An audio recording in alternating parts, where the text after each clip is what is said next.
Ladies and gentlemen, the distinguished author, Mr. Aldous Huxley. Brave New World is a fantastic parable about the dehumanization of human beings. In the negative utopia described in my story, man has been subordinated to his own inventions.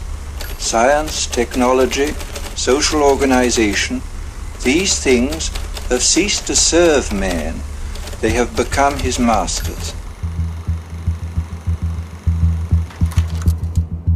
Aldous Huxley's novel portrays a dystopian future under the dictatorship of a world state, where every aspect of human life is controlled, from laboratory creation to the grave.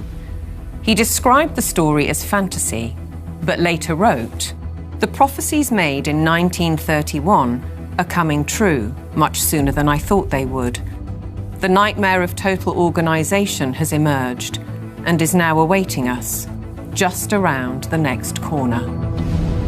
With the rise of brain-computer interfaces and biometric sensors and so forth, all the bodies, all the brains would be connected together to a network, and you won't be able to survive if you're disconnected from the net. All life on Earth is going to be radically changed. It's a fusion of the physical, the digital, and the biological world. It's changing who we are. These people have gotten to the point now where they are openly anti-human. Everything will be monitored. The environmental consequences of every human action. They cannot happen without digital ID. Once the digital ID is in place, it's game over for humanity.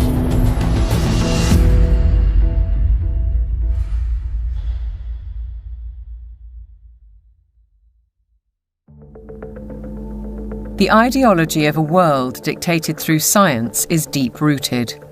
Almost a century ago, a movement was established in the United States, preaching that the population should be governed by an elite of selected experts, scientists and academics, rather than democratically elected politicians. They called it technocracy. These engineers and scientists from Columbia University promoted what they thought was going to be the replacement for capitalism and free enterprise. It's not going to be a price-based economic system. It's going to be based on resources and energy, control over energy.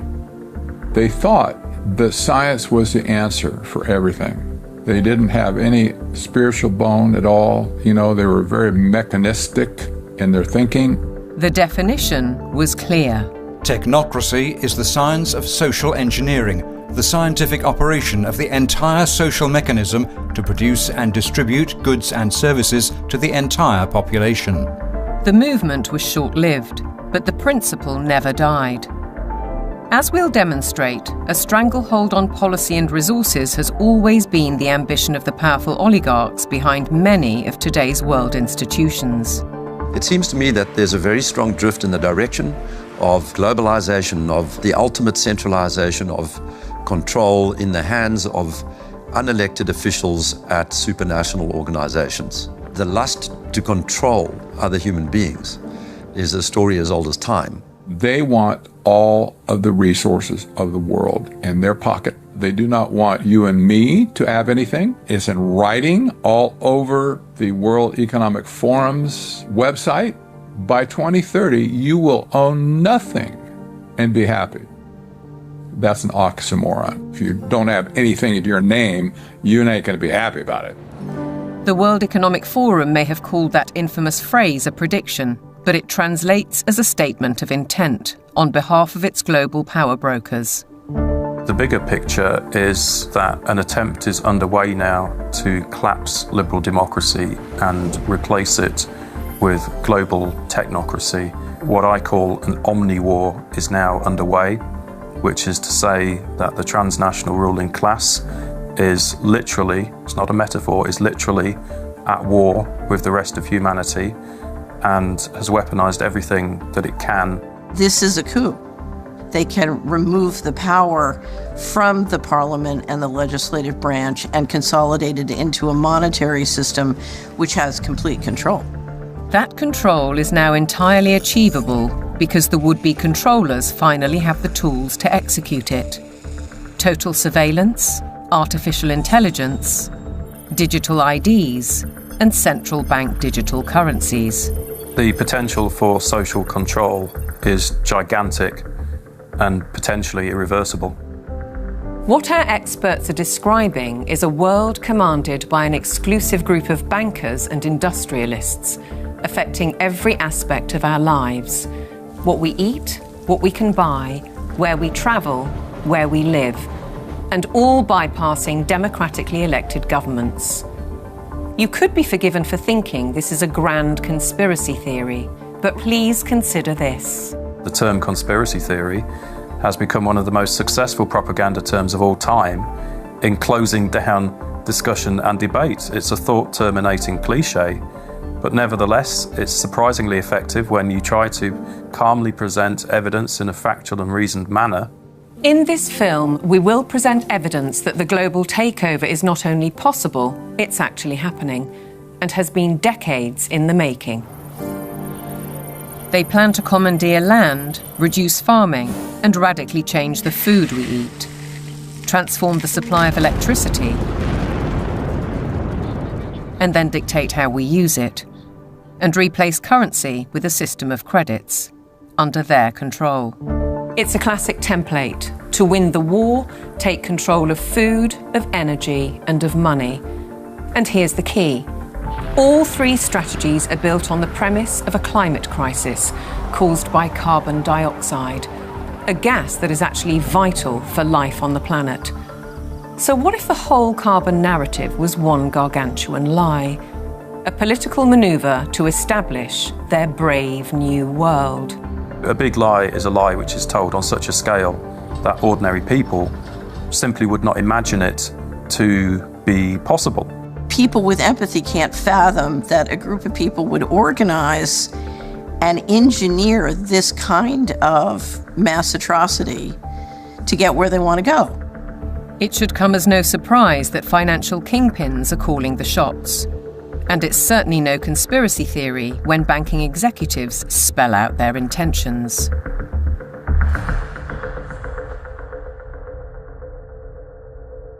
We are on the brink of a dramatic change where we are about to, and I'll say this boldly, we're about to abandon the traditional system of money and accounting and introduce a new one. And the new accounting is what we call blockchain. It means digital. It means having an almost perfect record of every single transaction that happens in the economy, which will give us far greater clarity over what's going on. It also raises huge dangers in terms of the balance of power between states and citizens. We are shifting to a new financial system, but the general population is not shifting to a new financial system.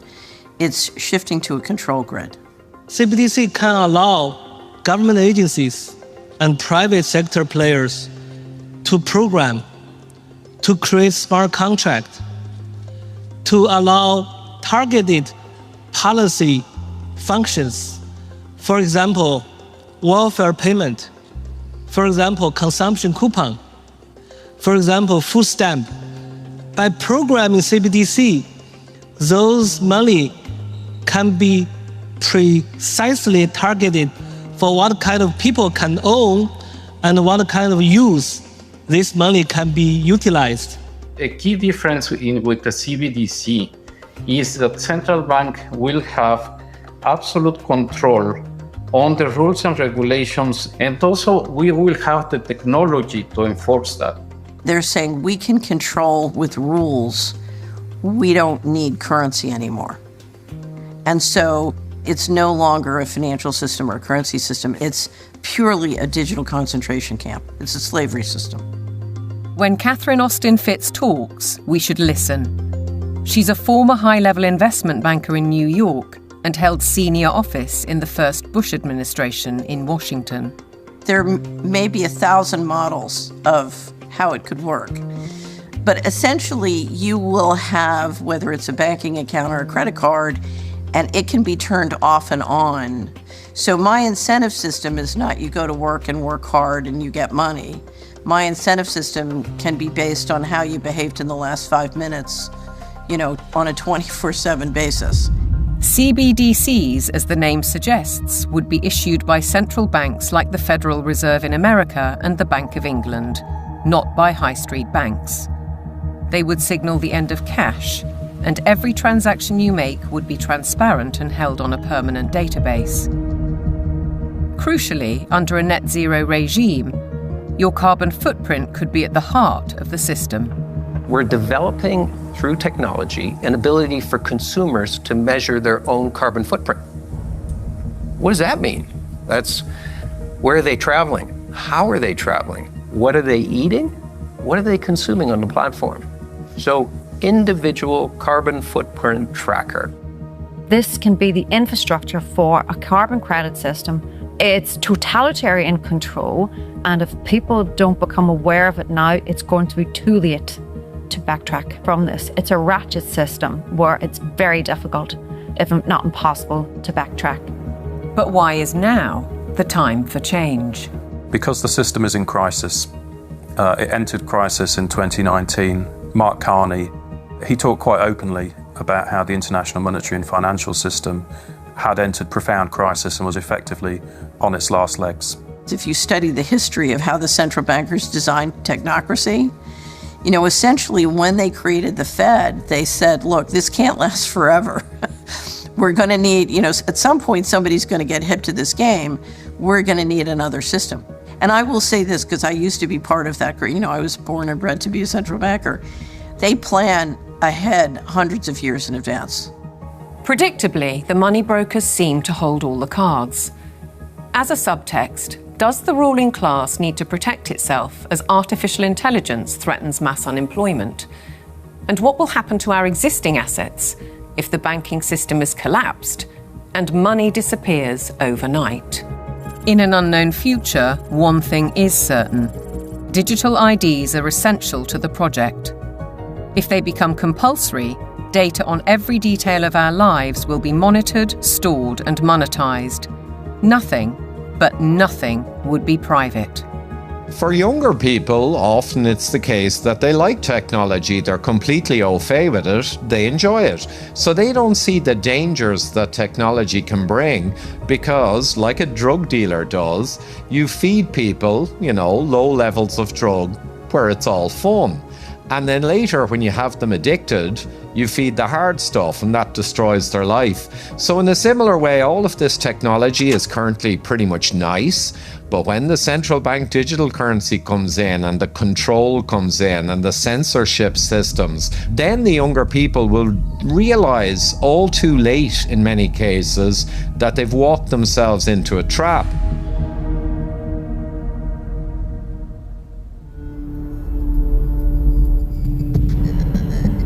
One man who knows the dangers only too well is Aman Jabi, who was at the forefront of digital development in Silicon Valley, California, for 25 years.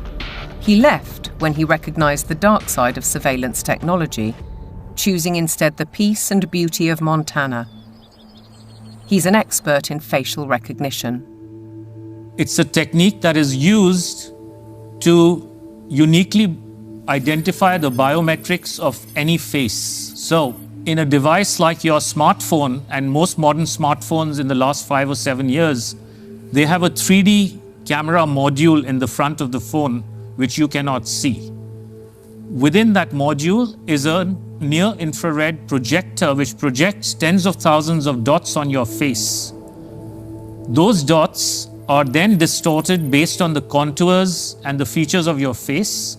And there's a near-infrared camera then takes a picture of that distortion, captures it, and then reverse engineers the exact profile of your face. In the longer term, facial recognition will be used to unlock your digital identity, which is going to be a tool of control for the agendas that are coming down the pipeline. Elements of that control are already with us. Alexa, good morning. Good morning. You are never alone in your home, and this is why. All your devices at home and all smart appliances, they are all connected on a wireless network. Many of these devices will have cameras, many will have microphones, and so they are monitoring everything all the time. Your smart appliances are communicating with the smart meter and sending it real-time usage data. If there's a Ring camera also in your home, a mesh network is formed and all your devices are being tracked within the home, its location, its usage, and all the data is going to Amazon servers. When you leave your home, all modern vehicles are connected to the internet, so your automobile is being tracked all the time. When you're going under a string of smart LED poles and smart LED lights on the highway and in the streets of your towns and cities, those form a wireless network and are tracking your vehicle. They are tracking all the devices on you, from smartphones to smartwatches when you're walking on the streets.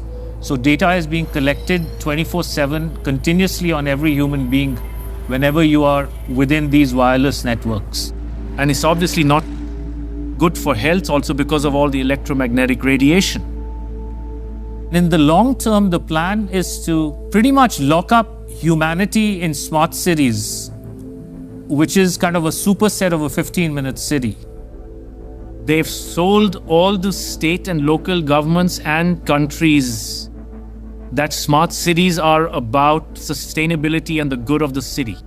But in reality, the language from the UN and WEF and their white papers is all inverted. So, their monitoring is really about limiting mobility and no car ownership. Right? Surveillance, control via LED grid is why the smart lighting is there. Water management is about water rationing, noise pollution is about speech surveillance, traffic monitoring is about limiting mobility, and then, of course, energy conservation is all about rationing heat, electricity, and gasoline. Another concept one should be familiar with is called geofencing, and think of it as an invisible fence around you where you cannot go beyond a certain point, and that will be related to your face recognition, digital identity, and access control. Your smart contracts, SoftBrick can turn off your digital currency beyond a certain point from your house. Our world has been turned into a digital panopticon. That means you can be monitored, analyzed, managed, and monetized. Surveillance capitalists are already making billions of dollars selling our information to big corporations, because this kind of detailed knowledge enables them to predict and influence our behavior. Worse, our children are being exploited. There are a lot of board games and other games that are already in the market and have been for over 2 years that have cameras inside and underneath these LED screens that are observing and scoring and emotionally calibrating the faces of all the children. So are all the iPads that they use in schools. They're all manipulating children's behavior by what they display on the screens. And child data is big business. There's a concept called social impact investing, which people should read up on. If your kids are in schools, they are already being traded on Wall Street in real time. They can bet on groups of kids whether they're going to be successful or not, whether they're going to become computer scientists or environmental engineers. So children have become essentially a commodity and have been for years with this system. And once it's fully in place, it is going to be used to fully control the behavior of children as well as how they behave with respect to, diversity, equity, inclusivity, etc. The Chinese have already gone one step further. Classrooms have robots that analyze students' health and engagement levels. Students wear uniforms with chips that track their locations. There are even surveillance cameras that monitor how often students check their phones or yawn during classes. These sensors pick up electrical signals sent by neurons in the brain. The neural data is then sent in real time to the teacher's computer. We've been drawn into this digital spy network in the name of convenience, connectivity, safety, and especially entertainment. The 3D world of cyberspace creates virtual lives that are often more exciting than reality. Why is this technology being developed? It's all for the culmination of this digital prison from which there will be no escape after all the switches are turned on. The critical switch would be the introduction of those digital IDs and central bank financial control, a world of zero trust. Zero trust is based on a simple principle. Never trust, always verify. Zero Trust is a protocol that is implemented by cybersecurity companies. And what it really means is we don't trust you, and you have to prove who you are all the time, 24/7. So think of it as going from a world of implicit allow to default deny. In tomorrow's world, once Zero Trust is implemented in, say, retail, everything will be behind plexiglass doors with a 3D camera, and it'll only be unlocked through your digital identity and facial recognition if you have the available carbon credits in your digital currency. If you've reached the limit of your allowance, it could be access denied. This would apply to fuel, to travel, to meat and dairy products, to clothes and other consumer goods. Because everything in life could be valued by its carbon footprint. Even access to the internet could be denied. So the new world of Zero Trust is really a world of locks. It's like an inverted prison. You are supposedly free to roam about, but everything you want to access is behind lock and key.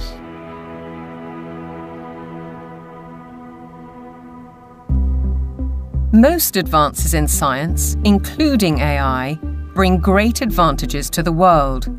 They can enhance and improve human endeavour in almost every walk of life. But you don't have to be a scientist to see the flip side.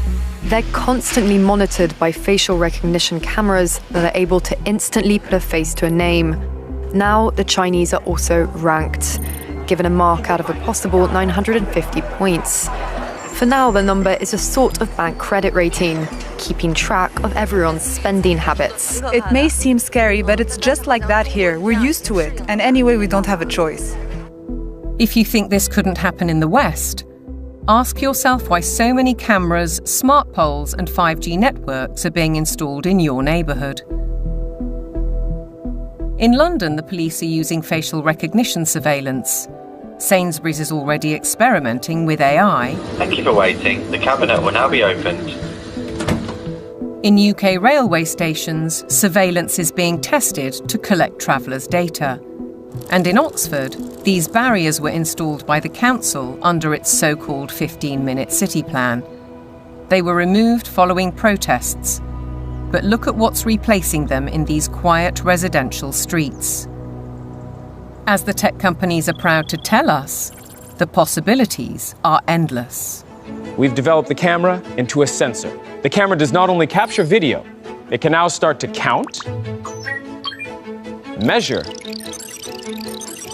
and detect.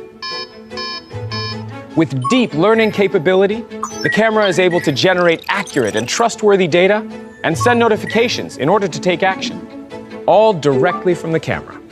And since our cameras have open technology, well, we can work with different analytic partners from all over the world and together do just about anything we want. Note that they can do just about anything they want. Digital technologies mainly have an analytical power. Now we go into a predictive power. But then the next step could be to go into a prescriptive mode, which means you do not even have to have elections anymore, because we know what the result will be. Ultimately, we're facing manipulation by the system. A world where instead of us using technology, technology is using us. But who's really pulling the strings? Banking and oil dynasties like Rothschild and Rockefeller inevitably get mentioned, as do the modern-day big tech masters, including the ubiquitous Bill Gates. David Hughes takes a wider view. It's those who own the means of production, who are capable of magicking money out of thin air, who control the media, and all of the other means of production, which have now been weaponized against the rest of the global population. Catherine Austin Fitts, the banking insider, adds a sinister thought. If you know their name, they're not at the top. Either way, it's a story of power, money, and manipulation by a small group of people who share common interests. and a belief that the world needs top-down control for maximum efficiency. As we'll see, it could result in the destruction of the farming industry in favour of laboratory foods, and a shortage of electricity because of the race to net zero. Net zero means the impoverishment of ordinary people. It means fundamental changes to their lifestyles, and the politicians are not being honest with the people about it. Surprisingly, the blueprint for transformation is woven into the United Nations Agenda 2030, ostensibly a vision for a better world. Excellencies, ladies and gentlemen, I say again that taken together, the 2030 Agenda for Sustainable Development and the Paris Climate Agreement provide humanity with a master plan for a sustainable way of life on this planet. New York City, late September 2024, the setting for the United Nations Summit of the Future, a gathering of member nations to reinforce and accelerate Agenda 2030 and its 17 Sustainable Development Goals, or SDGs. The plan has a broad spectrum and is full of worthy ambition. But behind those deliberately bright and colourful boxes lies a darker theme, a shifting of influence and potentially power towards unelected world bodies. The strategy goes back well into the last century, and pressure is growing, because the goals are far behind targets set at the grand relaunching in 2015. 17 inspiring Sustainable Development Goals, the SDGs. Our aim is clear, our mission is possible, and our destination is in our sights. To end poverty and hunger, address inequality, protect our planet, and build a life of dignity for all. It appears to be a noble and ambitious programme for a perfect world. And who could argue with those aspirations? But critics insist the goals are not what they seem. Alex Newman is a journalist and broadcaster who's been investigating the issue for 15 years. He has his own way of interpreting the rhetoric. You have to learn to speak what I call UNEs. You have to know what the terms mean if you want to truly understand what is being discussed. When they talk about peacekeeping forces or the peacekeeping role of the United Nations, they're actually talking about the war-making capabilities of the United Nations. So you have this Orwellian doublespeak. When they talk about transparency, more often than not, they're talking about eliminating your privacy. Human rights is another very, very good example. They make very clear in this document that your rights can be restricted under the guise of public order or morality or whatever the case may be. And so they're saying, here's your rights, but by the way, they're not really rights. We can revoke them at any time. The UN is filled with contradictions like this. Like, for example, when they talk about gender equality, right? A normal person in the Western world thinks gender equality means a woman has a right to earn money, to own property, to have all the rights and privileges that a man would have. When you look at the individuals who lead this movement within the UN, you're talking about radical feminists. You're talking about people who are very interested in dissolving the nuclear family. As you dig into these goals, it's very clear we're dealing with something far more nefarious. Once you look past the marketing slogans, the kind of warm and fuzzy, we're going to end hunger, which again is just window dressing, you realize that this is actually a blank check for totalitarian global control. Author and campaigner, the late Rosa Koire, called out the plan more than a decade ago. It is the biggest public relations scam in the history of the world. But it's far more than that. It's a blueprint. It is the action plan to inventory and control all land, all water, all minerals, all plants, all animals, all construction, all information, all energy, all means of production, and all human beings in the world. What can be measured can be managed and ultimately monetized. In fact, a study at Yale University has calculated that the natural assets of the world are worth $5 quadrillion. Is this the basis of the new world monetary system? And is it the deep underlying reason for the United Nations project to rewild 50% of the Earth by 2050. They talk a lot about biodiversity. They want you to think of like, oh, we're going to preserve the toucans and the parrots and the lizards.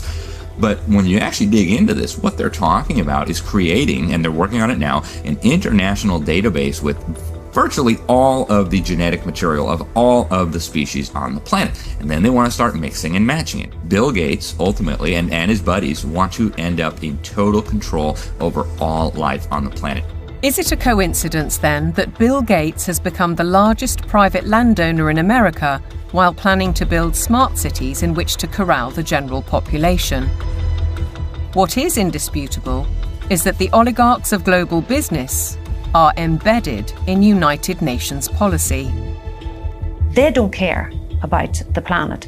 They care about getting in. Finance goes to where it gets the greatest return. There's a move into the green finance. It's all about profit. It's not about the planet. This is not conjecture. Under the guise of climate change and net zero, vast fortunes are already being amassed. Take carbon exchange markets.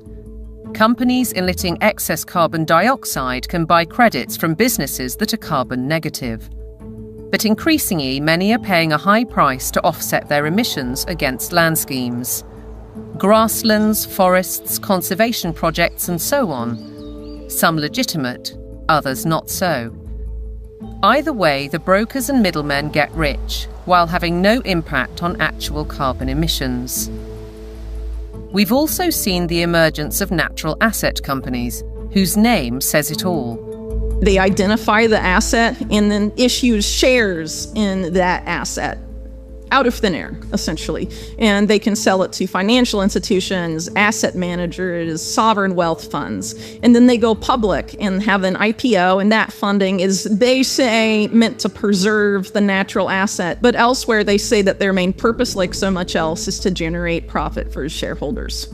It has nothing to do with preserving the environment. That is literally just the talking point they think will stick and sell. We're all in it together. We got to save the planet. So let's allow the bankers to create a new racket that makes the natural world collateral.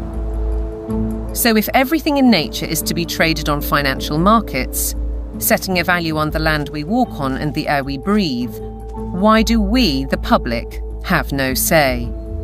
There's no route that an ordinary person can take to make a representation to United Nations. So it's fundamentally undemocratic. What it has done is build relationships with billionaires. Right from the start, the rich and powerful have enjoyed undue influence in the UN's inner sanctum. In fact, the Rockefeller family part-financed its headquarters in Manhattan. To hand you, Mr. Lee, my father's check.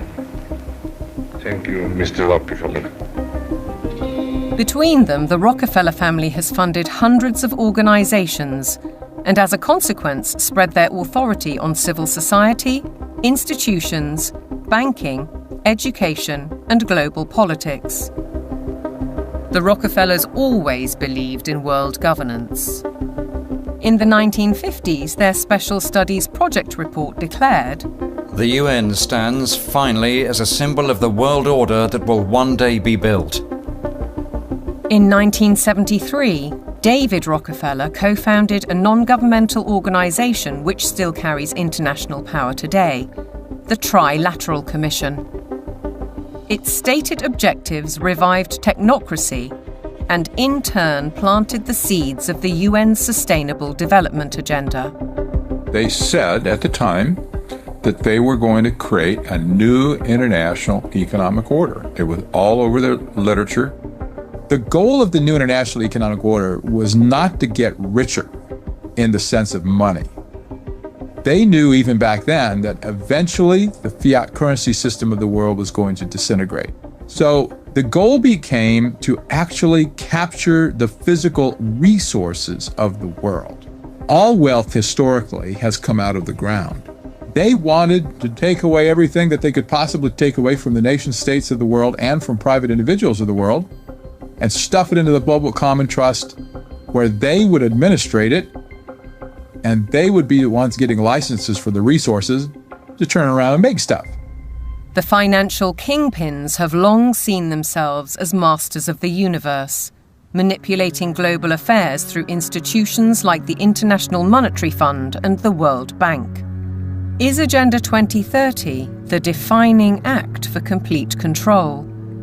And how significant was the global response to COVID-19? As the world builds back from COVID-19, we have a once-in-a-lifetime opportunity to make investments that will strengthen the economy and improve public health, and fight climate change for generations to come. One might ask why the UN needs a multi-billionaire finance and media player as a special envoy, or why Mark Carney, the former governor of the Bank of England, who called for a new global monetary system, is the UN's special envoy for climate action and finance.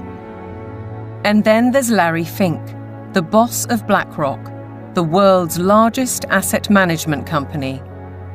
He's a board member of the World Economic Forum, and as we'll see, has driven the UN's goals through investment strategies for the past 20 years. All three are principles of the Glasgow Financial Alliance for Net Zero, a partnership with the UN. With the green economy worth trillions to corporations and investors alike, it's hard not to see a conflict of interests. Are the bankers raising money to achieve United Nations goals?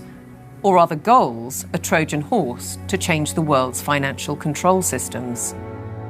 Now consider the events at Jackson Hole, Wyoming in August 2019, only 3 months before the COVID outbreak. It's when Mark Carney delivered his call for change, and BlackRock proposed a new financial mechanism, Going Direct, which in principle allows central banks to channel capital direct to large corporations.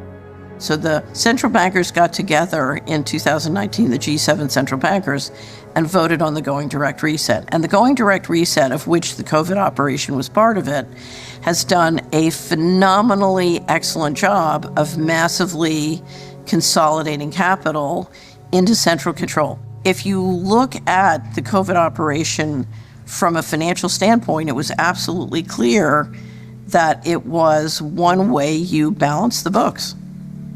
It worked. The major corporations like Amazon and others were allowed to continue business. Meanwhile, other businesses, particularly small and medium-sized entities, were deemed to be, quote, inessential. Many of them were put out of business. And so what we saw was a global wealth transfer of a reported $3.3 trillion from the working classes and the middle classes to this kind of super rich billionaire brigade. The people who ran the operation made an absolute fortune. It was economically, as a taking, it was a huge taking. And that included billions of pounds of taxpayers' money going to pharmaceutical firms for so-called vaccines.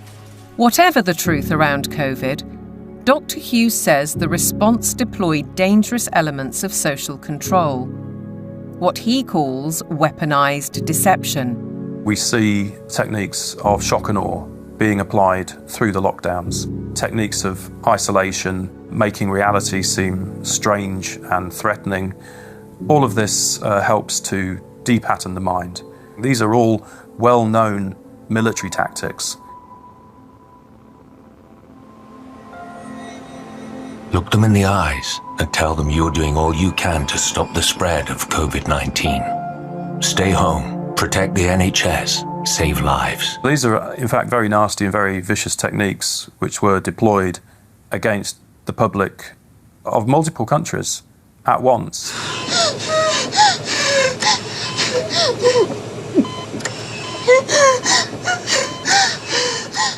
These are forms of serious psychological abuse. I think once the public starts to understand that, there's going to be a very severe pushback against everything that's happened. The general population cannot fathom the psychopathy of the vision that they're facing. So they can't fathom that a group of people would organize and engineer this kind of mass atrocity to get where they want to go. Be aware then of the World Health Organization, the UN's most powerful agency. Since COVID, the WHO has sought to increase that power to unprecedented levels through amendments to its pandemic treaty and the international health regulations. A key driver is its One Health initiative. One Health is a concept that was created to enable the WHO, with these documents, to take over jurisdiction of everything in the world by saying that climate change, animals, plants, water systems, ecosystems are all central to health. That places the Director General in a key position to influence world events, another potential conflict of interests given the WHO's financial backing, particularly from the pharmaceutical sector.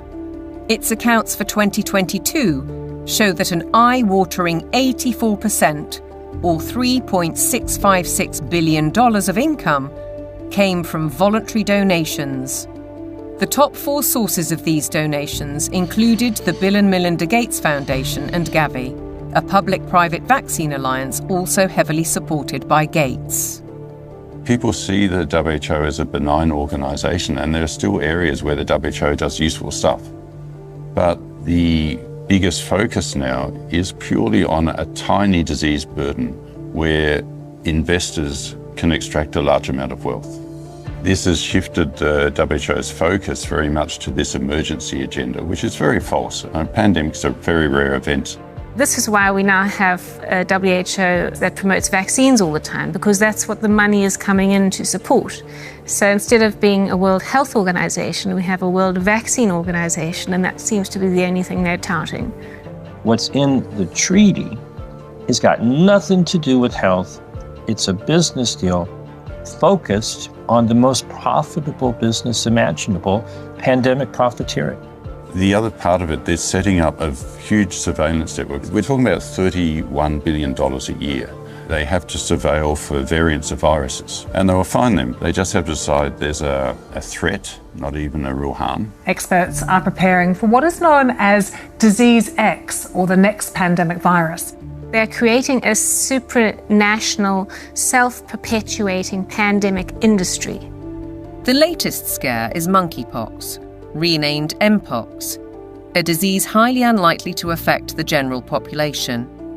Nevertheless, the WHO has acted. The emergency committee met and advised me that, in its view, the situation constitutes a public health emergency of international concern. If you get to declare the emergency and then profit from it, there's a big problem, isn't there? It's essentially a build-out of big pharma, and the WHO is essentially looking to be their marketing and distribution arm worldwide. WHO!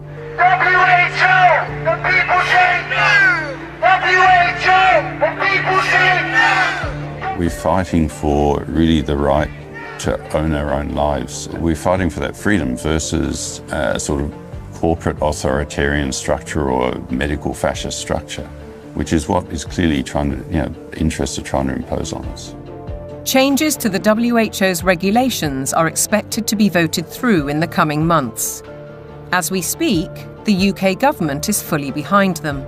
Meanwhile, in common with many other global institutions, the WHO tries to silence criticism and dissent, branding it misinformation.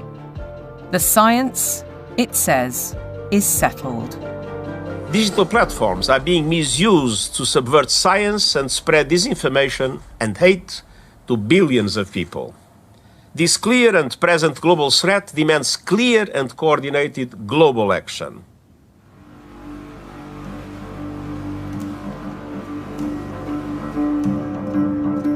I have a little rule of thumb for diagnosing a centralization scam. If we can detect 1, a propagandized global crisis, 2, admitting only global solutions, and 3, with dissenting voices viciously silenced, then we know with absolute certainty that we are dealing with a scam. Control, dictate, eliminate debate, the hallmarks of a totalitarian regime. And nowhere is the cold ambition of corporate dominance more evident than with the World Economic Forum.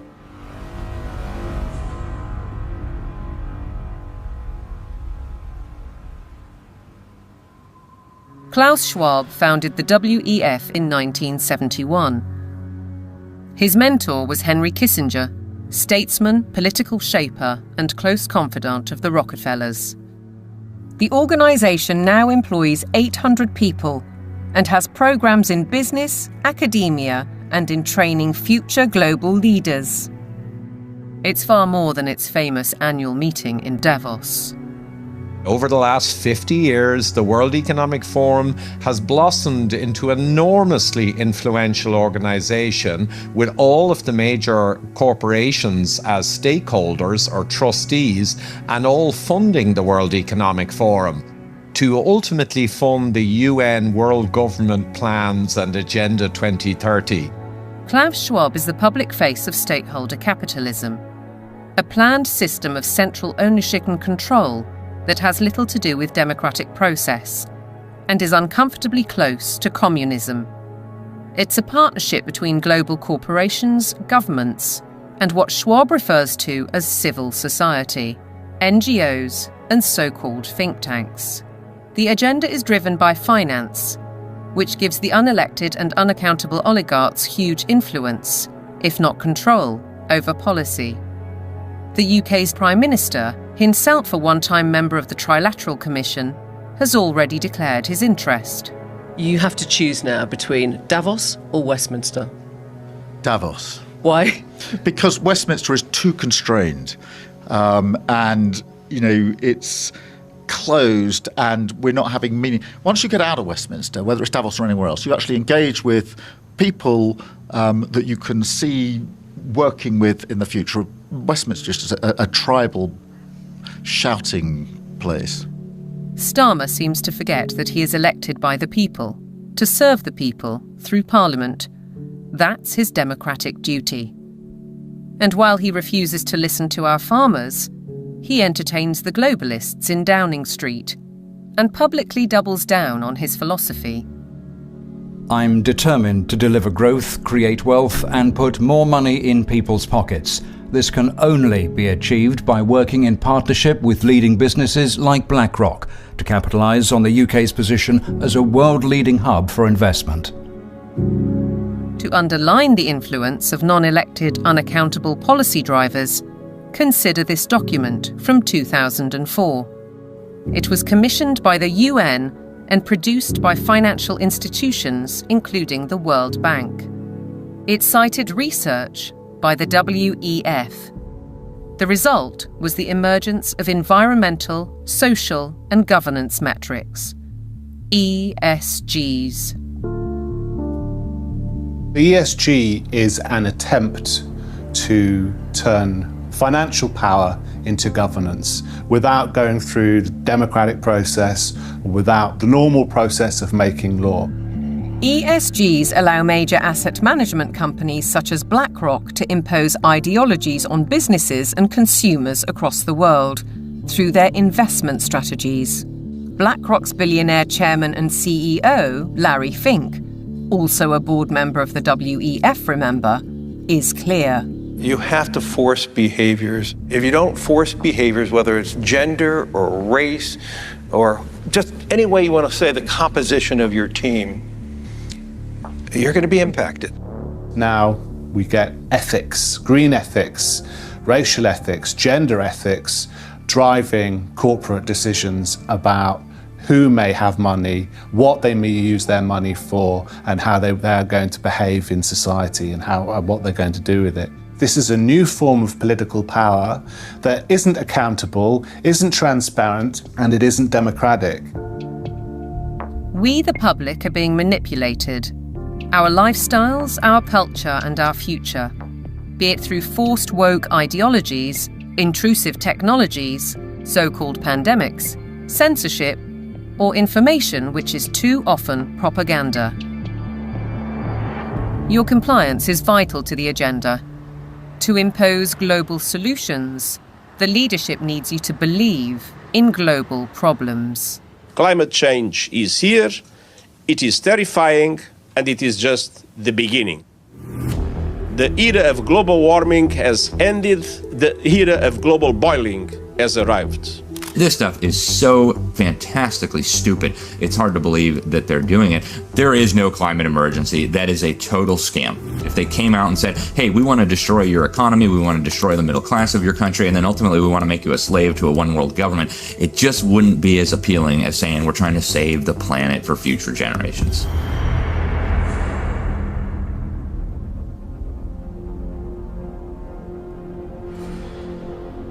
"2024, with the hottest day on record and the hottest months on record, this is almost certain to be the hottest year on record. And the masterclass in climate destruction."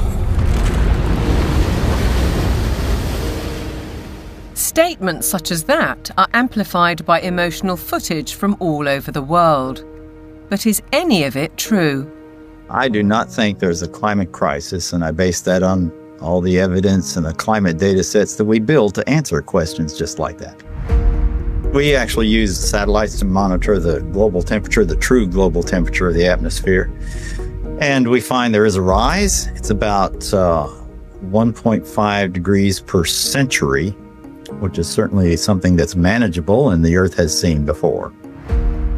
Compared to the 19th century, which was about the coolest century in the past 10,000 years, we're warmer. But we're about the same as we were 1,000 years ago, and certainly cooler than we were about 5,000 to 8,000 years ago. John Christie is a highly regarded climate scientist who developed the measurement of accurate temperature records using satellites. His evidence is critically inconvenient to the climate change industry. I'm not popular in most of the climate community, that's for sure, because much of the climate community depends on climate model results. Tens and hundreds of millions of dollars have gone into that industry of climate modeling, and I show, well, you folks have failed. But yet they prop up the entire political world that tends to support this. In 2017, I came to work and there were 7 bullet holes in our office suite. And so some people are pretty upset that the evidence that we build and show that can stand the test of time and can stand up to cross-examination is just not going along with their issues and their desires. So let's consider these statistics on the Earth's atmosphere.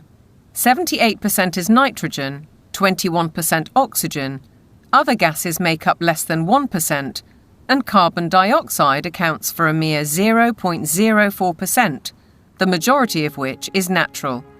Can man-made CO2 really be a problem? Roy Spencer and I are going on the assumption that all the warming that you see is due to carbon dioxide emissions. And so we find that that's a pretty modest warming. But see, that's a big assumption.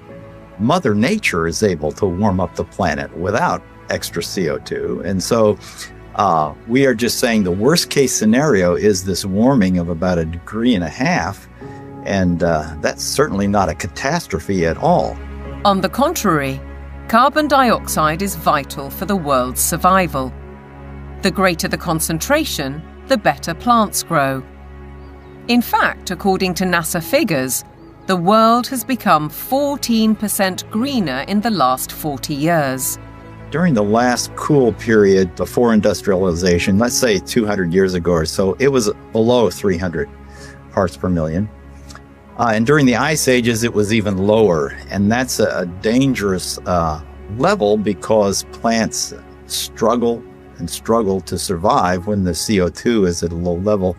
And so the biosphere becomes less diverse and less available to support the animal life. So low CO2 is not good for the planet as a whole.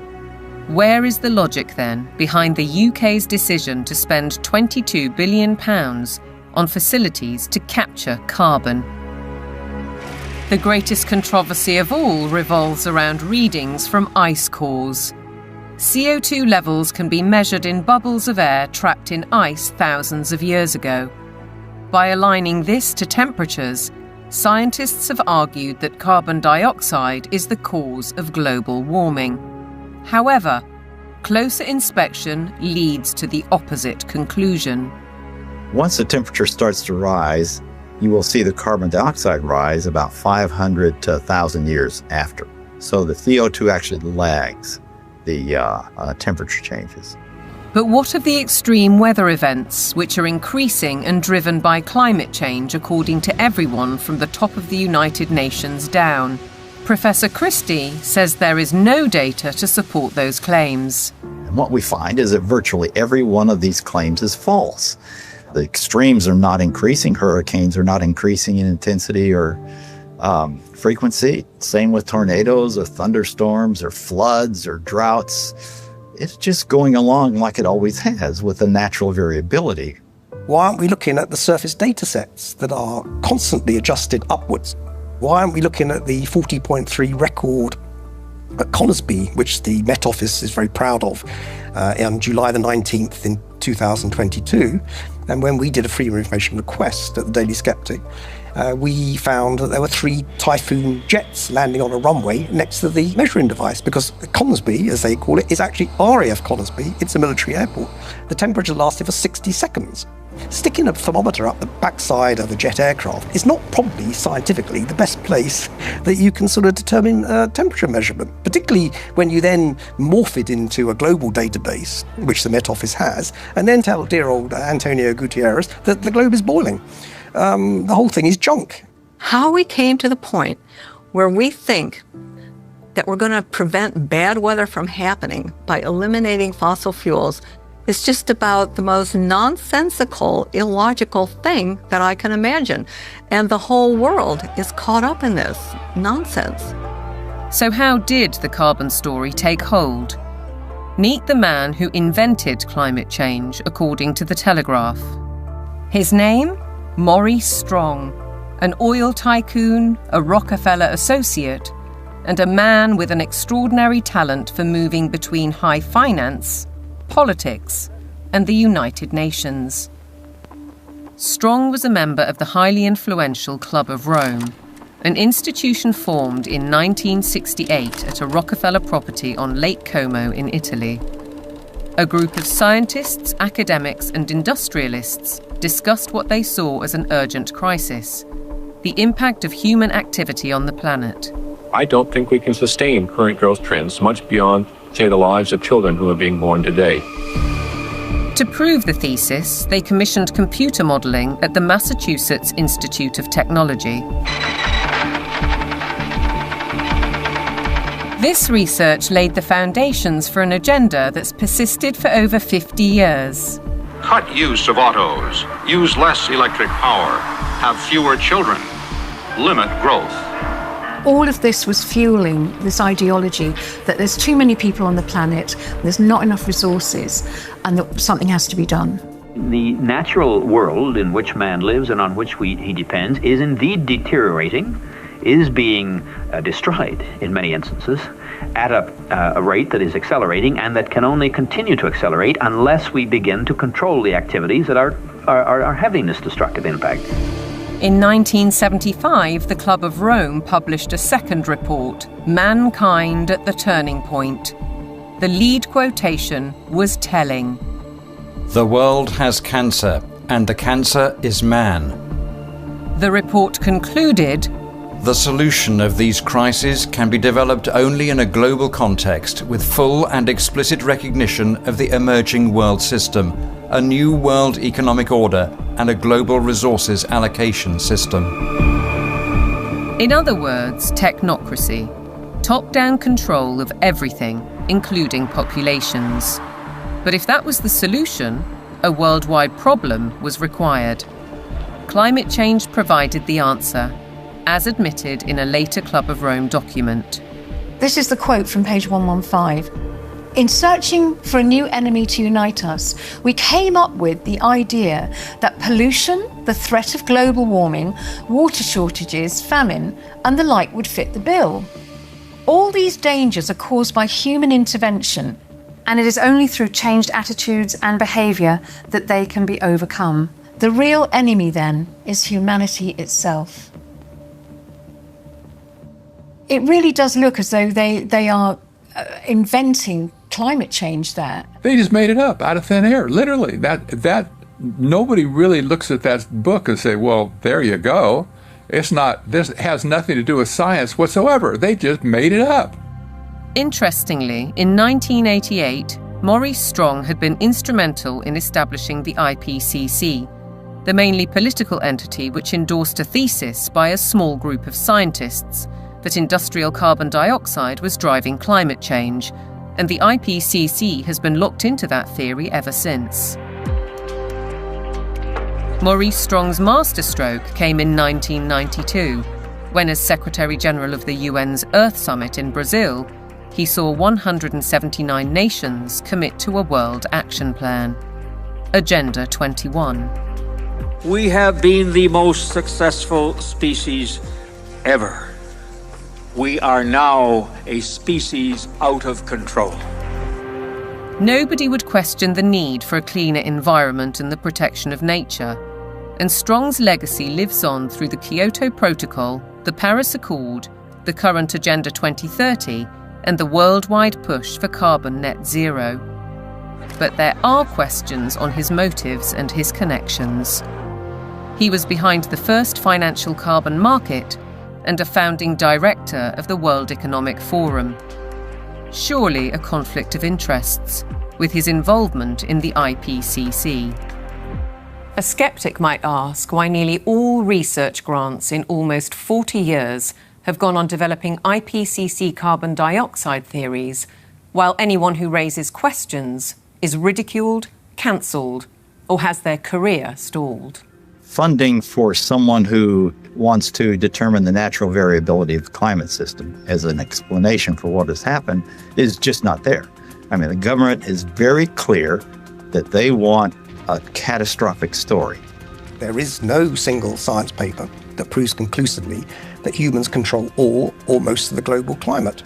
If there was, you wouldn't hear the last of it. Instead, we get this call to authority to the IPCC, the United Nations Panel on Climate Change. Many more scientists and academics are speaking out against the IPCC. Almost 2,000 have signed a declaration stating that there is no climate emergency, including Nobel Prize winner Professor John Clauser, who wrote, "The popular narrative about climate change reflects a dangerous corruption of science that threatens the world's economy and the well-being of billions of people." We need to have a full and honest debate about the science, and it needs to be discussed in Parliament, it needs to be discussed in the media, it needs to be generally discussed, and we need to sort of bring the drains up, if you like, on all of the science to see what is there really a threat. That debate is highly unlikely, because the juggernaut of net zero careers on, with trillions at stake. What is certain is that the repercussions will affect the food we eat, ravage our countryside, and have a disastrous impact on our energy supply.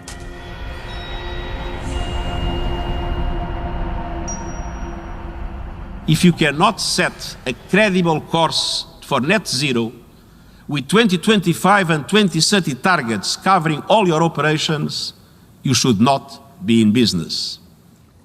Well, net zero is insanity.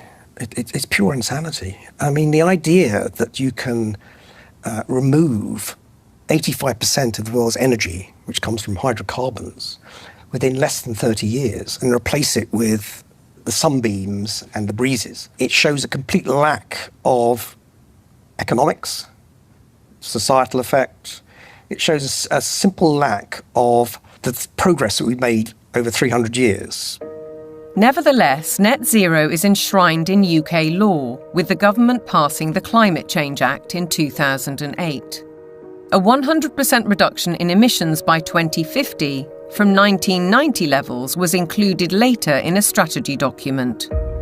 But experts argue that the policy is fatally flawed. Europe's mad dash towards net zero is effectively economic suicide. Politicians are purposely impoverishing ordinary people, purposely deindustrializing Europe, where companies are forced to move to countries where they have access to cheap energy, whether it's the US who frack and therefore have cheap gas, or whether it's to China, which is still predominantly producing from non-renewable, especially coal. It is literal economic suicide. China continues to open new coal-fired power stations to drive the factories that manufacture wind turbines and solar panels, which are then sold to the West. As a result, China emits almost 30% of global greenhouse gases, while the UK is responsible for less than 1%. In essence, carbon emissions are merely transferred to another part of the planet. And while China gets richer, UK households face a bleak and expensive future. What it will effectively do is price ordinary people out of having access to electricity at a time they want and a price they can afford. The core problem is that neither the infrastructure nor the technology exist to provide a constant supply of electricity. The proportion of time that solar actually generates electricity is actually 9% in the UK. That means that for 90% of the time, solar doesn't generate the average amount of electricity that its capacity can generate. For onshore wind, it's about 20 to 40%, and for offshore wind, it's about 30 to 50%. So that means, by definition, you will always have periods of time when renewables aren't producing electricity, but there is demand for electricity. As we'll hear, the net result is that supply will be rationed. Reality, though, seems not to concern the activists.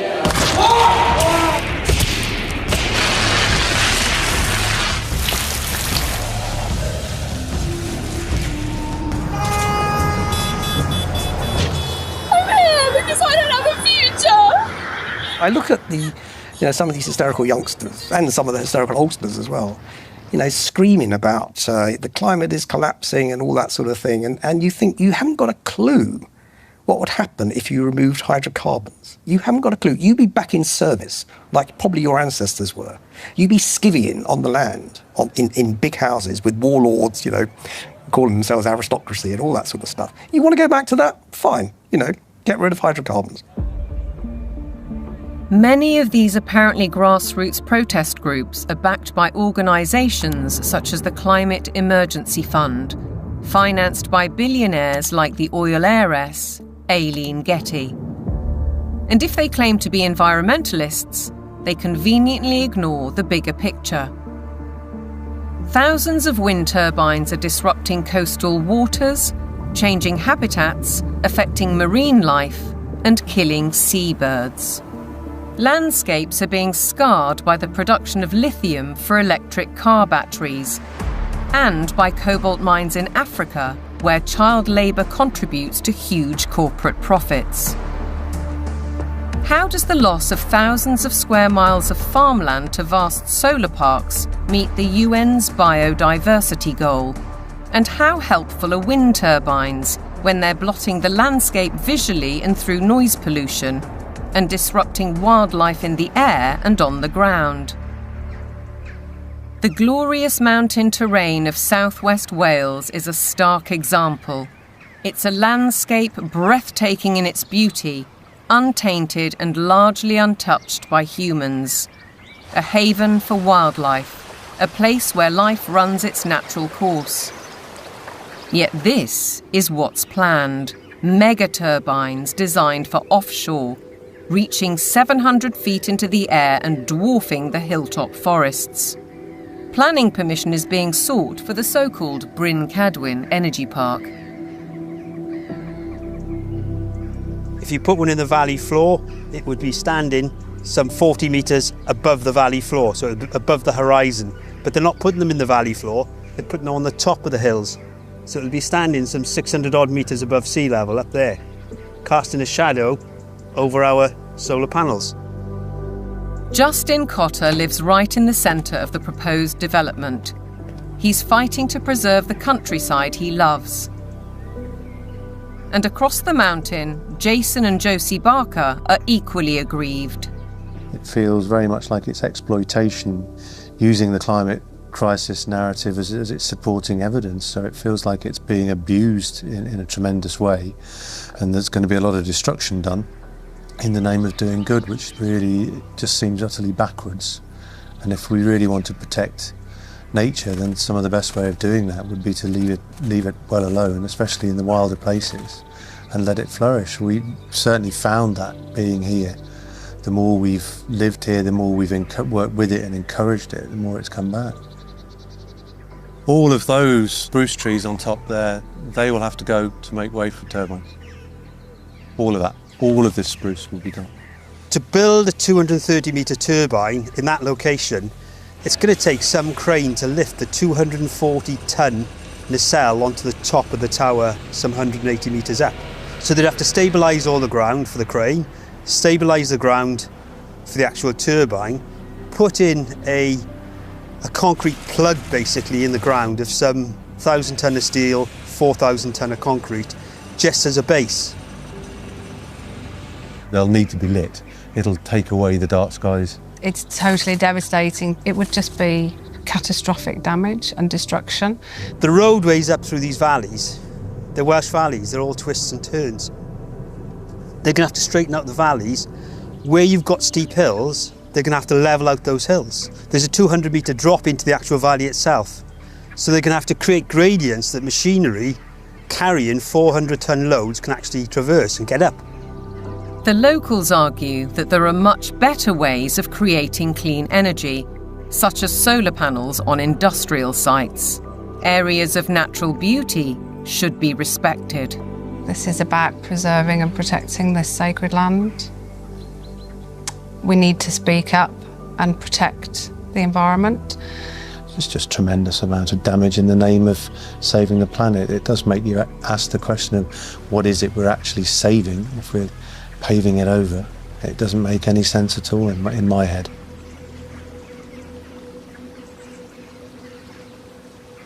The proliferation of turbines and solar panels certainly seems at odds with protecting biodiversity, and experts argue that the economics simply don't add up.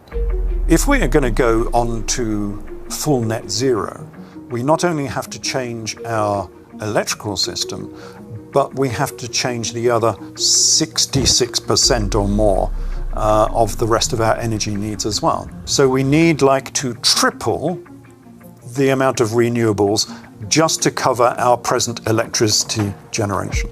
And then we need to triple again to cover all of the other usages like, transport, space heating, and industry. So it's almost a tenfold increase in the amount of renewable energy that we're producing. Ralph Ellis has analysed 3 government reports and says all have grossly underestimated costs. 2 of the reports ignore the need for that crucial backup when the wind doesn't blow and the sun doesn't shine. At present, this is the only such site, Dinorwig in Wales. But going by the government's own figures, Ellis says the equivalent of 2,000 Dinorwigs would be required. The overall cost would run into trillions of pounds. It's an energy fantasy because none of this has been thought through.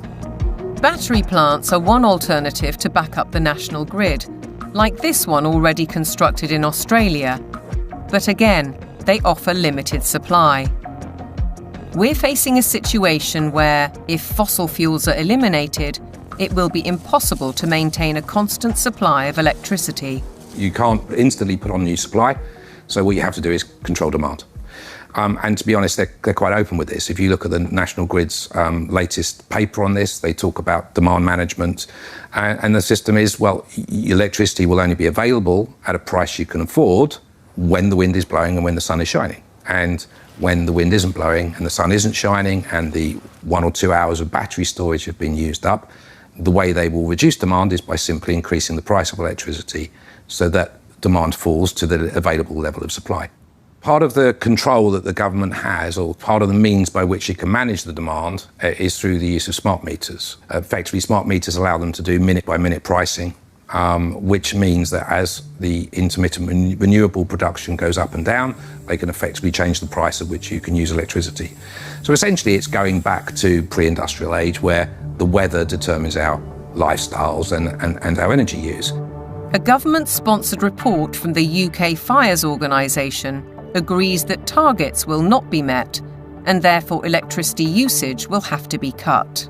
They say we'll have a quarter of the power by 2050, and they say there'll be no travel, there'll be no meat or no beef lamb.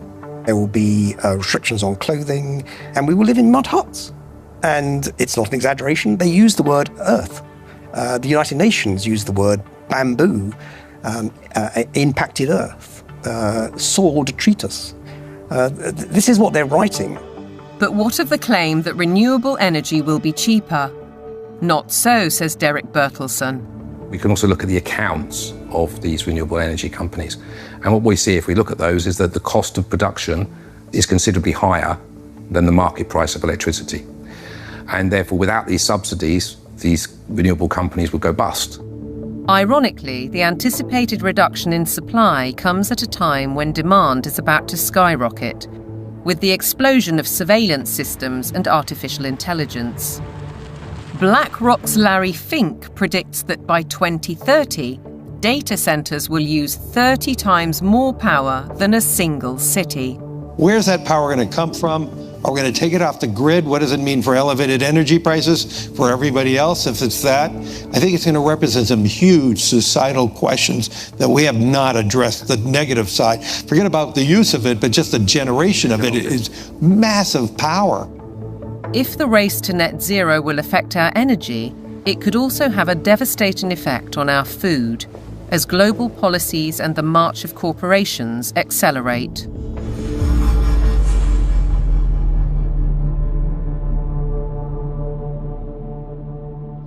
Farming has been at the heart of our lives for generations, but to the climate change advocates, suddenly it's a threat. A lot of people have no clue that agriculture contributes about 33% of all the emissions of the world. You just can't continue to both warm the planet while also expecting to feed it. Doesn't work. One thing John Kerry didn't mention was that farming and agriculture contributes 100% of the food that we need to eat. So that's a little kind of an important detail that he ought to have mentioned. And I think what we're dealing with here is actually a global war on agriculture. I believe they are demolishing our food infrastructure, partly to cause a crisis, right? And I guarantee you, mark my words, we're going to be in a food crisis and they're going to say it's climate change. I wouldn't say it's about saving the planet, no. I would say it's about land grab and about profiteering and corporatization of our food sector. It's basically the pharmaceutical industry taking over the food supply. If I can switch everybody from real food to pharma food, then 100% of the agriculture industry can go through my publicly traded stocks, and I have complete control. So the idea is we get rid of farmers, we kill any naturally grown food, and we engineer food in manufacturing plants and laboratories. But I assure you that those guys are not eating this. Bill Gates is one of the familiar corporate faces, and he's investing heavily in the food revolution under the guise of avoiding climate disaster. Cows alone account for about 6% of global emissions. So we need to change cows. And while he talks up the perceived problem, Gates is pouring money into the supposed solution: artificial meat and genetically modified crops. Crucially, anything that is invented or altered can be patented. The core of his agenda is he wants to do in agriculture and pharmaceuticals, by the way, what he did in the computer world. True power, massive, incalculable wealth comes from owning intellectual property and then monopolizing it. They want to make it so that every single organism that is used for food is ultimately under their control, either through the 3D printing or through this genetic manipulation. So we're moving now very rapidly toward this totally centralized food system where a tiny handful of corporate interests in bed with totalitarian government will dominate the food supply so that there is only a giant public-private partnership with total control of all food, all energy, and I believe water will be next. While the global machinations continue, thousands of farmers fear for their livelihoods. And the new UK government's first budget has multiplied those fears. By reducing relief on inheritance tax, they're penalising those who would want to pass their farms to sons or daughters. The National Farmers Union described it as a disastrous budget for family farms that would snatch away the next generation's ability to carry on producing British food and see farmers forced to sell land to pay the tax.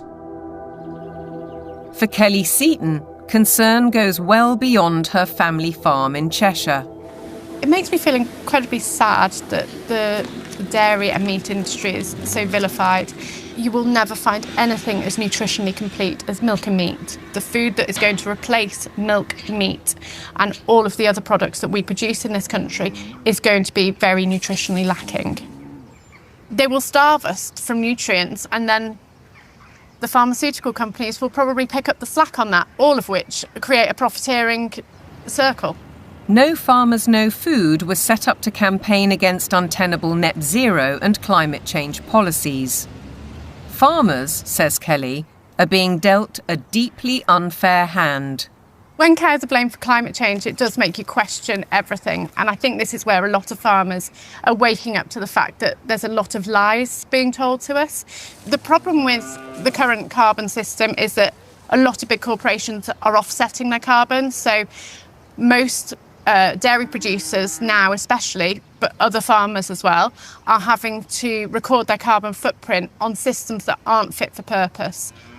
They are woo-woo figures pulled from the sky, quite frankly, and then the big corporations are using that data to offset their carbon so that they can look better, again, at the same time as beating us with a stick and saying that we're the ones killing the planet with these girls.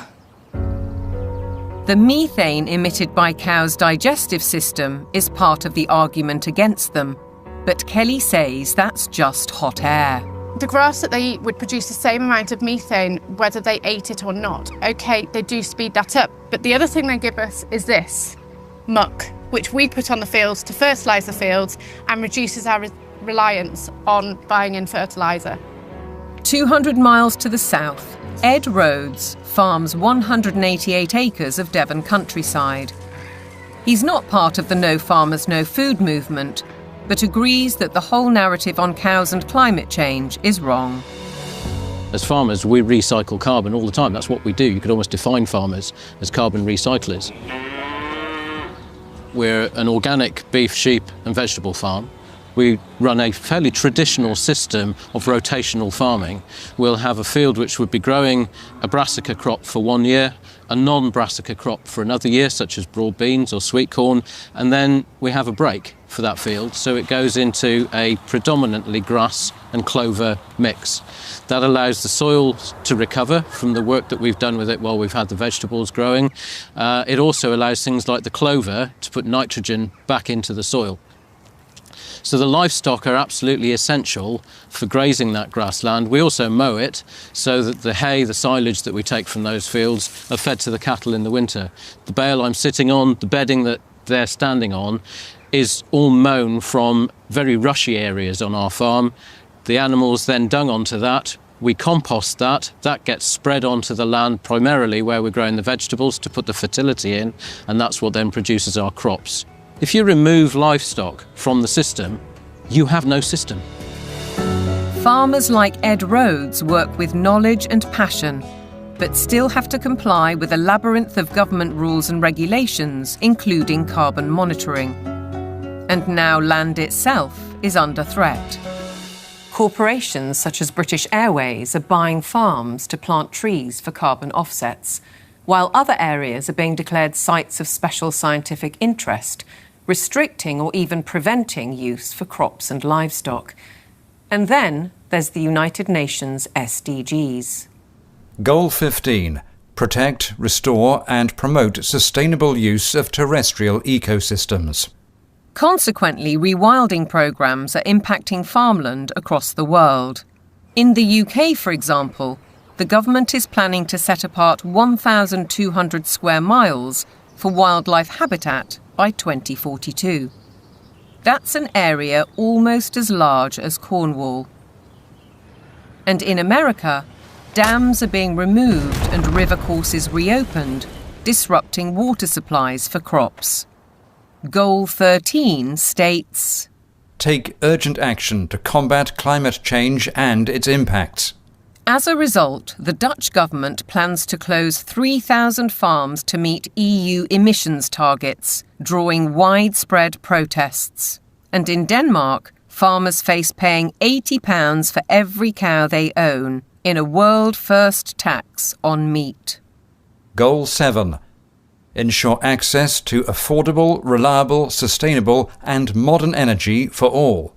One result: cultivated land is disappearing under vast solar parks.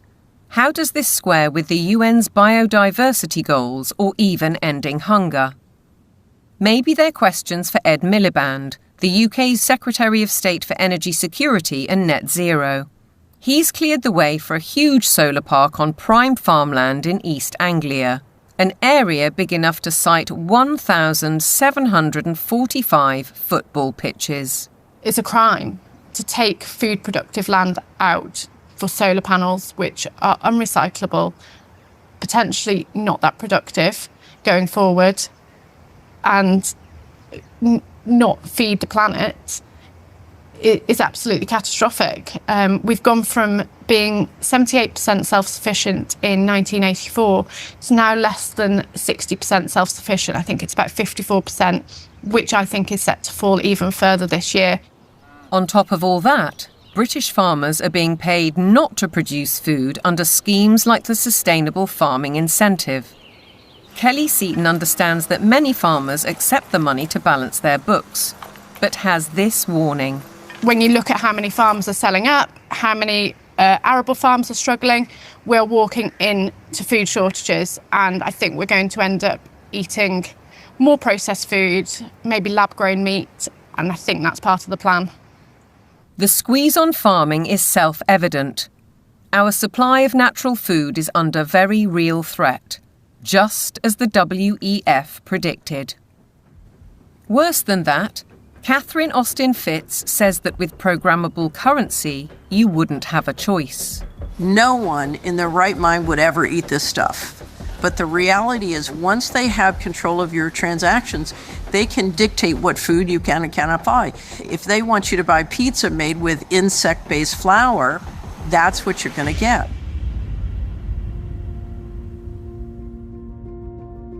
There's an energy crisis.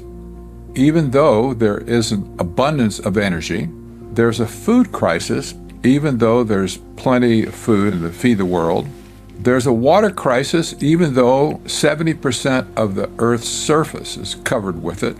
There's an air crisis where CO2 is declared the enemy of mankind, even though it's necessary for life to exist on Earth. There's a resource crisis, even though there are abundant resources to support everyone.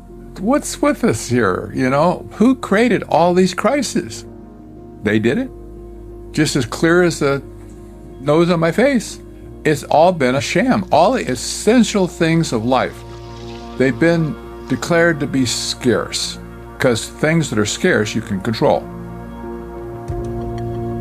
The architects of such globalist trajectories, all the Kissingers, Rockefellers, Schwabs, Carneys, Strongs, Carstens, are held out as great intellects.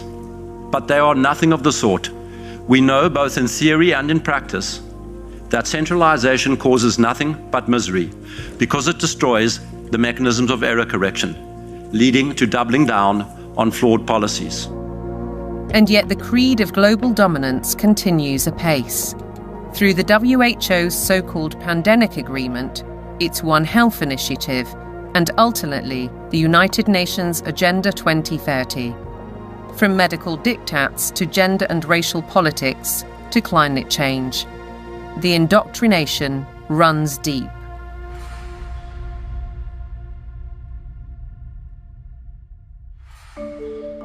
Local councils have been sucked in by the tentacles of global power, encouraging them to spend vast amounts of time and taxpayers' money on climate schemes, without challenging the rationale. Local councils have taken these actions because they are part of or lobbied by a network of green organisations throughout the United Kingdom, for example, UK 100, there's also C40 Cities, and there's the Global Covenant of Mayors. And these organisations require local authorities to sign pledges that say they're going to ban cars from streets, we're going to make people vegetarian, and we're going to restrict certain forms of trade faster than is required by national government. They've been able to do this because democratic engagement at the local level is so weak. The voters' decisions are completely outweighed by the influence of the green blob, essentially. One organisation, Climate Emergency UK, has introduced scorecards, a league table to compare the progress of councils.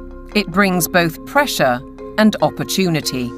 Environmentalism creates the idea that a local councillor is a planet saver. And of course, there are organisations that, like the UK 100, that are going to flatter people in that position. They're going to indulge those people and say how important they are, whereas most of the rest of the public are going to probably see them and say, what the hell are you doing? Ben Pyle emphasises that such organisations are not grassroots initiatives. Civil society has been bought and it's been organised around the interests of its billionaire philanthropists. Newspapers and television also consistently push the same story. We've been hearing about the threat of climate change for decades, but now we can't ignore it. Here, the climate crisis is very real, and it is getting worse. What mainstream media does in following this narrative is that they exclude vast areas of climate science. They exclude all the sceptical scientists. By the BBC, which has done it for 20 years, saying that you cannot have any other view apart from the settled narrative, is doing an enormous disservice to science. Journalists and broadcasters are schooled in the carbon doctrine by organisations such as the Carbon Literacy Project, which claims to have trained 1,000 BBC employees. Meanwhile, Sky joined forces with the psychologists of the Behavioural Insights team to produce this initiative: How the Power of Television Can Nudge Viewers to Decarbonise Their Lifestyles. The recommendations included: give green content more screen time, more salience in plots and scenes. Use kids' content to encourage positive environmental behaviours amongst children and their parents. How then can we possibly expect impartiality in reporting? Rather, we're served with propaganda, statements that nobody seems willing or able to question. It is unequivocal that human activities are responsible for climate change. I can take current media and almost any climate story I can write, I think, a very effective counter. It's like shooting fish in a barrel. This is endemic to a media that is ill-informed and has an agenda. The agenda is to promote alarm and induce governments to decarbonize. There's an organization called Covering Climate Now, which is a nonprofit membership organization. Their mission is to promote the narrative. They will not allow anything to be broadcast or written that is counter to the narrative. Among the 500 plus media partners on the Covering Climate Now website are Reuters, Bloomberg, ABC, CBS, MSNBC, NBC, Channel 4 News, The Guardian, The Daily Mirror and The Lancet, as well as several British universities. Funders of Covering Climate Now have included the Rockefeller Family Fund, the Rockefeller Family and Associates, and the One Earth Fund. It's true that the mainstream media only report one side of the story and that most of them are in the pocket of the powerful people who are trying to implement these changes. I don't question that at all. But it's also true that people are listening to them less and less and reading them less and less. We see independent media people with much larger audiences than mainstream papers. And I think that phenomenon will gather pace now. That rise in independent voices has seen institutions like the UN, the WEF, big tech companies and broadcasters like the BBC wage war on what they call mis, dis and malinformation. They don't appreciate views they can't control. The fight for truth is on. A partisan media, obsessed local councils, and then there are the universities, which should be the first and last bastions of objective research and open debate. But here too is a story of outside pressure. With the drop in government funding, the shortfall has been made up from other sources, and those tend to be NGOs, private organisations. For example, the Gates Foundation and the Wellcome Trust. Invariably, money from private organisations will come with vested interests. These vested interests, according to Professor Moss, drive university teaching towards business goals and ideologies at the expense of critical thinking and levels of academic achievement. One new initiative is the European Network on Climate and Health Education, led by Glasgow University. Medical students have been trained to accept that climate science is an established fact. Increasingly, climate change is harming people's health. You could say it's the largest health emergency of our time, and I do need to be ready to help tackle this challenge. Can the outcomes really be free of prejudice when the backers include the WHO and major pharmaceutical companies? This new collaboration will help train the next generation of medics with the skills they need to treat the health impacts of climate change and deliver more sustainable healthcare. That's why health leaders from across the public and private sectors are coming together to support this transformative new network. Academics, right from the beginning now, are socialised to orientate their research towards the money. So this, I think, is quite damaging when it comes to fearlessly pursuing the truth wherever it may lead. That doesn't really happen anymore in academia. It's more about pursuing the money wherever that might lead. It makes me feel distraught. It makes me feel that the whole purpose of university learning has been subverted. The influence and ambition of big business, the mission creep of so-called woke thinking, the cancel culture, the suppression and smearing of those who dare to question. Shockingly, the conditioning starts in the youngest of minds.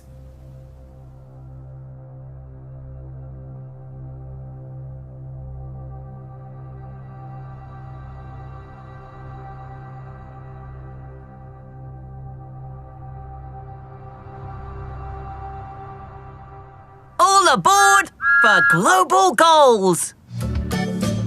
This year, Thomas and his friends have teamed up with the United Nations. The world of young children is supposed to be one of innocence and joy, but it's been permeated by the global ideologies of the United Nations. If you go to goal number 4, it deals exclusively with education. And when you think education, recognize they're talking about indoctrination. The Sustainable Development Goals. Under the surface of it all is this effort to bring all the children of the world into this one world globalist system. And what's so remarkable about this to me is that it's not even hidden anymore. Take part in the global movement to save our world from being destroyed. How will you fight climate change? Try meat-free meals. Reduce your electricity use. Give your clothes a second chance. We died! It's kind of your fault!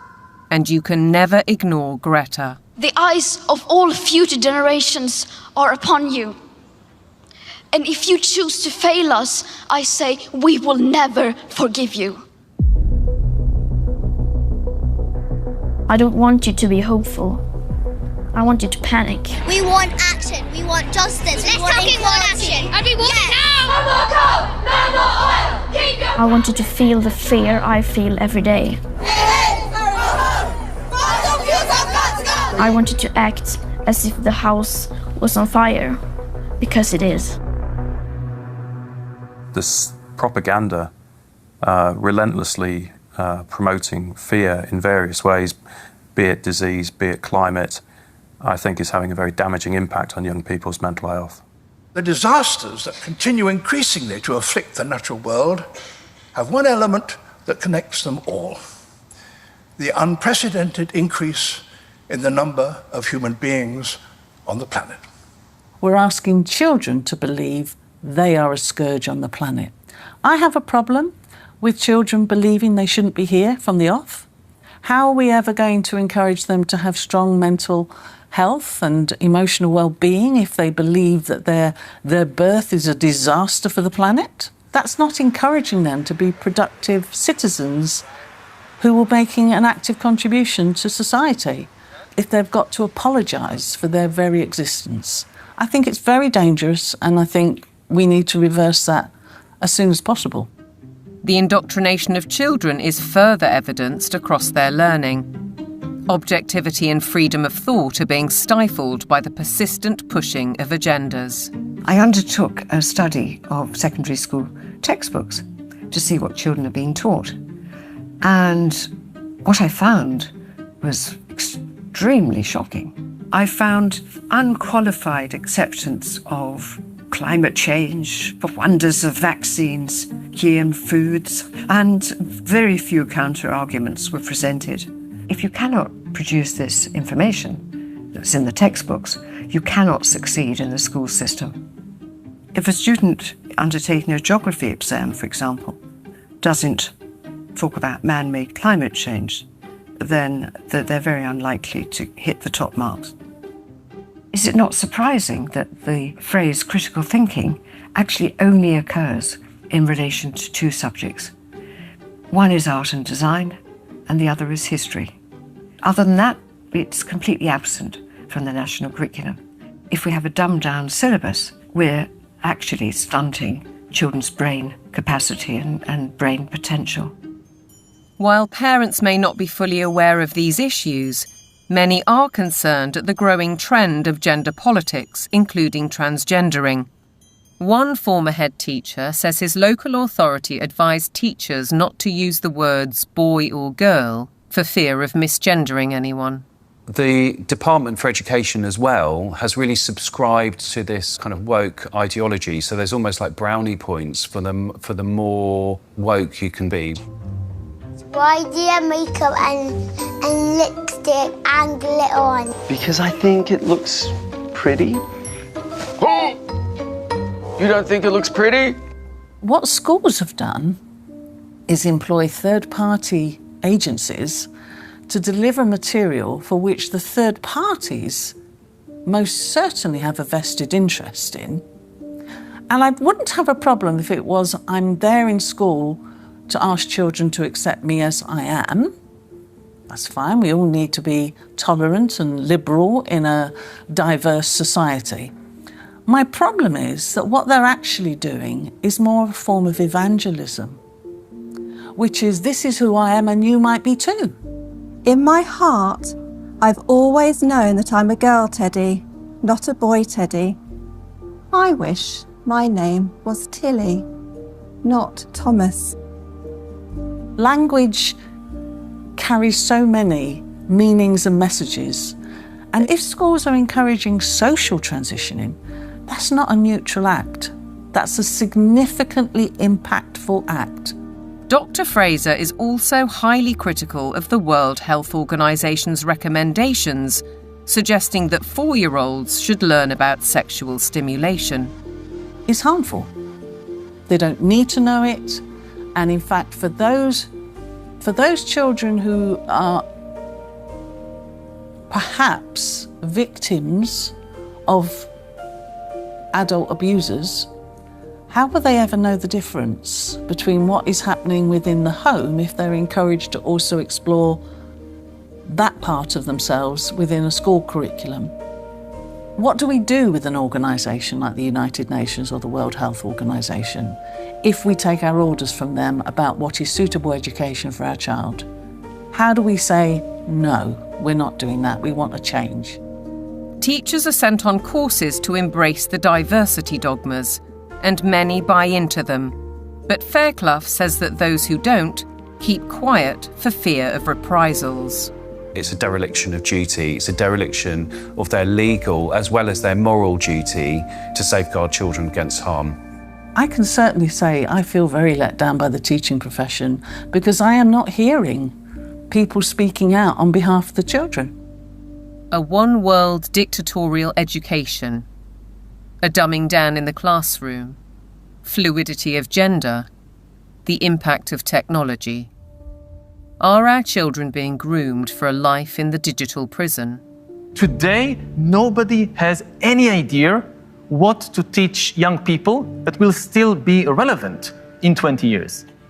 As computers become better and better in more and more fields, there is a distinct possibility that computers will outperform us in most tasks and will make humans redundant. And then the big political and economic question of the 21st century will be, what do we need humans for? Or at least, what do we need so many humans for? Do you have an answer in the book?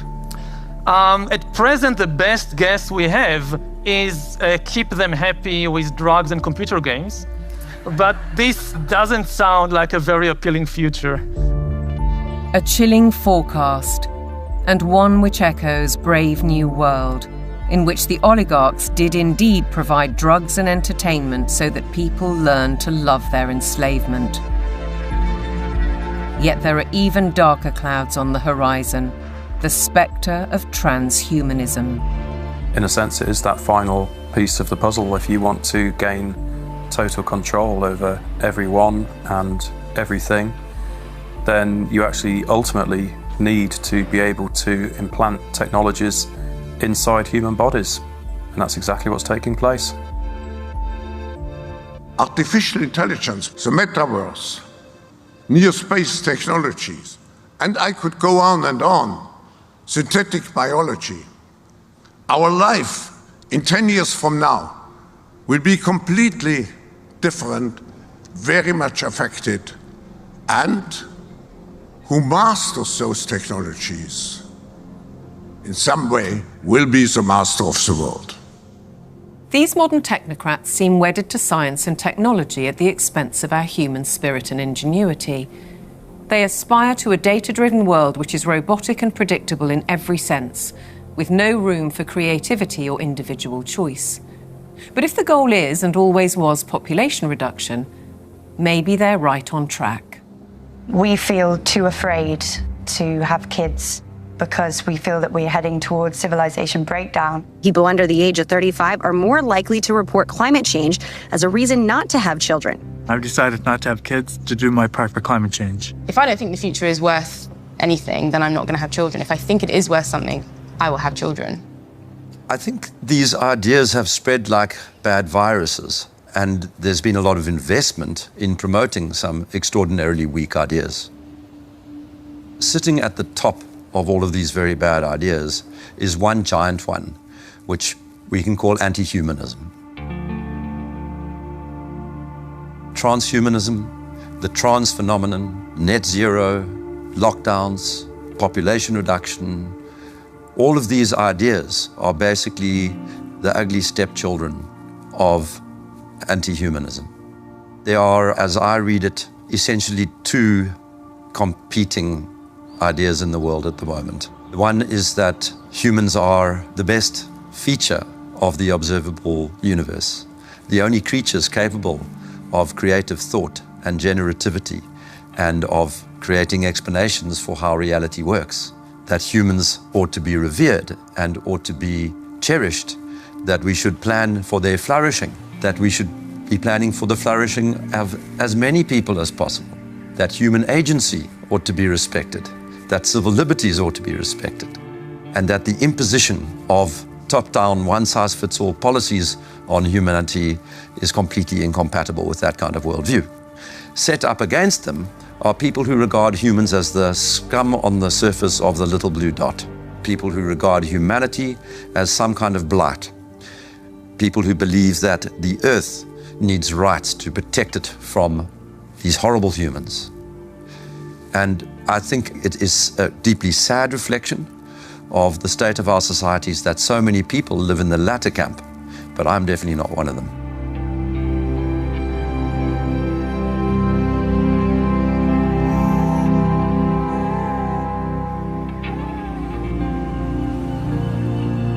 We can all stand up to tyranny. We can and must fight for the things that truly matter. The people we love, the fairness we'd like to see, and the personal freedoms we'd like to experience. We should not be bullied, nor should we accept the influences of those who would split our society, be it by race, by gender, by culture, or anything else we hold dear. And perhaps we should start by limiting our reliance on technology and remembering how creative we can be.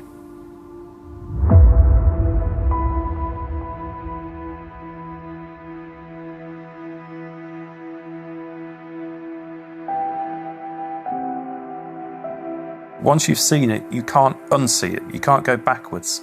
So what that means is that over time, more and more people are starting to see this now.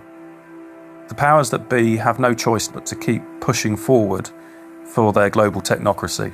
They're the ones who are attempting the controlled demolition of liberal democracy. They have only one route they can go, and they are tobogganing towards disaster.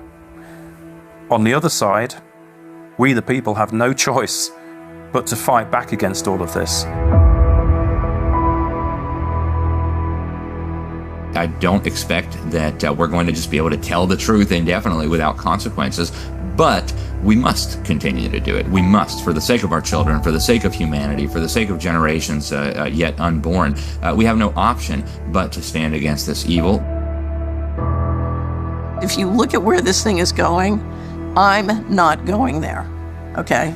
And whether God takes me out or the leadership takes me out, I don't care. I'm not going there.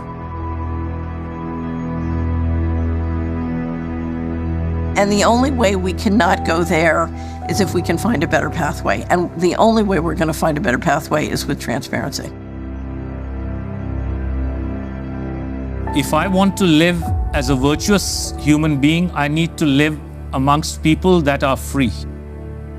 And if one understands that one mustn't live on their knees, even if you have to die on your feet, you must share truth, because truth is the weapon for free people.